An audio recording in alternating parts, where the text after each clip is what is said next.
మాపై personal attack చేస్తే మేం కూడా చేస్తాం, సమయం వచ్చినప్పుడు అన్ని బయట పెడతాం. కేటీఆర్, రేవంత్ రెడ్డి 18 గంటలు పనిచేసి ఏం సాధించిండు?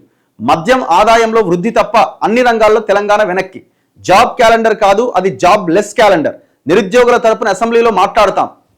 అసలు మీకు మాట్లాడే హక్కు లేదు. ఫస్ట్ థింగ్, మీకు అర్హత లేదు. ఇప్పుడు రేవంత్ రెడ్డి మీ జుట్లకెళ్ళి వెళ్ళిండు. మీ same as it is KCR చేసింది రేవంత్ రెడ్డి ఫాలో అవుతున్నాడు.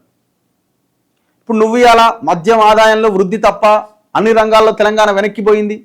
మద్యం ఆదాయంలో మద్యం షాపులను పెంచి పోషించింది ఎవడు? బెల్ట్ షాపులను పెంచి పోషించింది ఎవరు? మీరు కదా.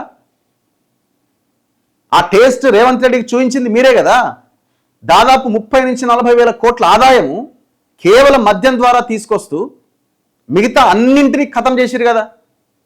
ఇవాళ వితంతు పెన్షన్లు 2 లక్షలకు పైన 4 లక్షలు, ఇంతమంది నిన్న చూసినాం కదా, 4 లక్షలు, 2 లక్షలు, 4 లక్షలు ఉన్నారు. సంవత్సరానికి భర్తలను కోల్పోతున్న భార్యల సంఖ్య పెరుగుతున్నది. ఎవడి పుణ్యం ఇదంతా?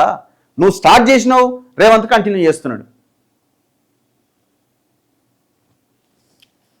ఈయన నిరుద్యోగుల తరపున కొట్లాడతాడు. ఏంది మీరు కొట్లాడేది? మీరు అనుకుంటున్నారే మళ్ళీ పవర్ మాకు వస్తుందని. పొరపాటున కూడా ఈ తెలంగాణలో ఆల్టర్నేట్ తప్ప వేరే ఏ పార్టీకి అవకాశం లేదు. ఇప్పుడున్న పార్టీలో ప్రజలు ఇది ఆలోచించకపోతే, వీడు పోతే వాడు, వాడు పోతే వీడు అనే కోణంలోనే మనం ఆలోచిస్తే మన మన మన మన చావులు మనం కొని తెచ్చుకున్నట్టే, మనకు మనం ఊరేసుకున్నాం, మన పిల్లలకు మనం ఊరేసినట్టే. వీళ్ళ 10 ఏళ్ల పరిపాలన మనం చూడలేదా? ఈయన 3 ఏళ్ల చక్కదనం చూస్తున్నాం మనము.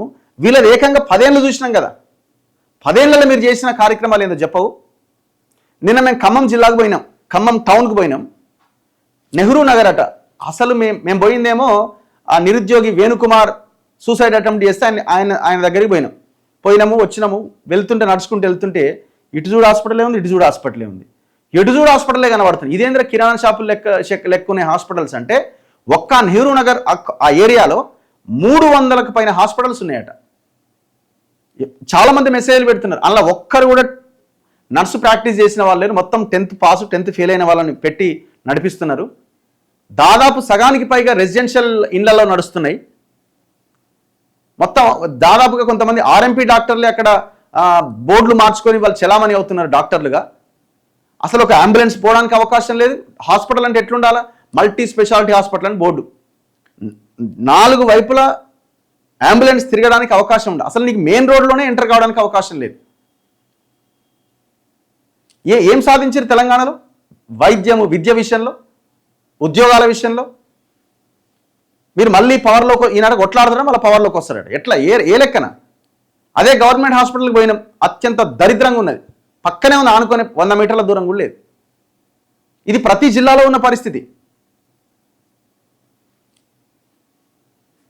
నీకు నీతులు చెప్పడం ఇంకా బంద్ చేయి. నీ వల్ల కాదు అది. అసలు నిన్ను చూస్తే ఆ బీఆర్ఎస్ పార్టీకి ఎవడు ఓటేయడు. First thing. ఇప్పుడు రేవంత్ రెడ్డికి వచ్చిన బలం ఏంది అంటే మీ బలహీనత ఆయనకు బలం అయిపోయింది. అప్పుడు ఎట్లాగైతే కేసీఆర్కి చంద్రబాబు నాయుడిని ముందు పెట్టి ఆనాడు పిసిసి అధ్యక్షులు వీళ్ళందరూ కాంగ్రెస్లు ఎవరైతే ఉన్నారో వాళ్ళ బలహీనత కేసీఆర్కి బలంగా మారిందో, ఇప్పుడు కేటీఆర్ బలహీనత రేవంత్ రెడ్డికి బలంగా మారుతున్నది. ఇది చాలా ప్రమాదం ఈ రాష్ట్రానికి. సో అందుకే ప్రజలుగా మనం ఆలోచించాల్సింది ఆల్టర్నేట్ తప్ప ఈ రాష్ట్రానికి ఇంకొక అవకాశం లేదు. తెలంగాణ సోయినోడు ప్రజలంటే అయ్యో అనేవాడు అధికారంలోకి రావాలి. దోపిడీ మీద నాకు వద్దుర నాయన ఈ ఆస్తి, అసలు ఈ పైసలు ఏంది, ఈ వ్యవస్థ ఏంది అని ఆలోచించడం అధికారంలోకి రావాలి.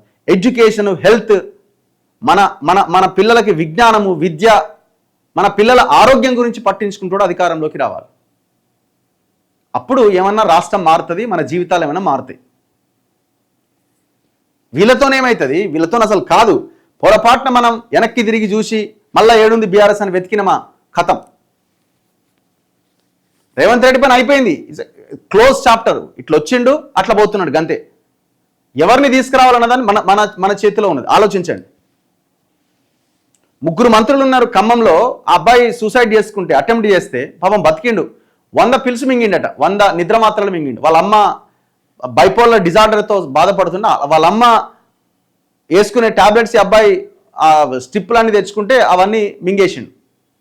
3 మంత్రులు ఉన్నారు, సిగ్గు లేదు. ఒక్క మంత్రి అయినా పోయిండా? ఒక్క మంత్రి కనీసం ఆ తండ్రికి ఫోన్ చేసి మాట్లాడిండా? ఏం పరిపాలన ఇది?